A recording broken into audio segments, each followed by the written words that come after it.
Very unique part of who we are as pastors, as ministers, is that we are what we do. Unlike other job professions, a minister, the ministry of the word, the calling, it's who we are. It's not just that we're showing up to do a job. And unlike other professions, it affects our marriages, it affects our kids. There's probably no other job that anyone has anywhere where the children are affected by dad's job and by how people assess their father's job. It's why our preachers' kids are so important, and why it's important that we give them support. All of what we do really impacts our self-esteem and who we think we are. Probably one of the toughest times that I ever went through in dealing with self-esteem, probably the big bad day of my life, if you will. I was on staff at a church, was asked to serve as the interim pastor during a time of transition.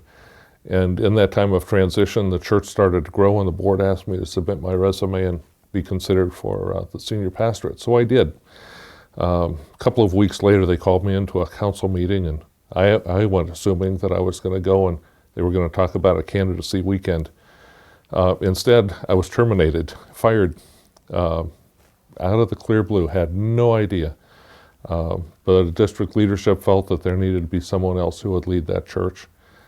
Some of the board had expressed they felt like they needed me to go so that they could get a great man of God. One of the things that was good for me was Bev said, you already got one, just didn't know it. That endorsement was really important to me. But I can tell you that impacts the way you feel about yourself. There are times and seasons that we go through as pastors that can really, really rock us. It's important that we understand where our well-being comes from.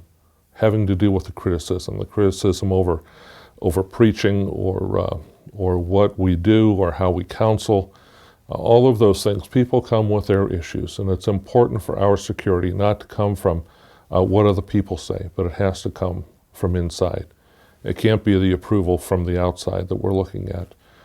When I was a youth pastor, quite a number of years ago, I had a poster. The poster was of this ugly little statue, looked almost like a gremlin. The caption underneath it said, God doesn't make junk.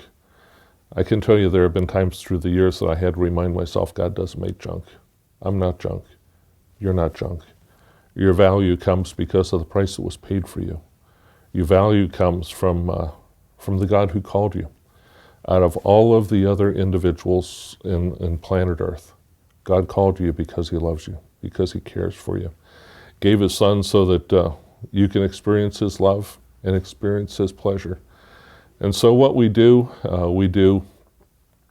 to bring pleasure to God, so that he can look at us, he can smile at us, realizing that we're not worthy, but we are definitely worth it. And I want you to know that you're worth it. We love you. God bless you.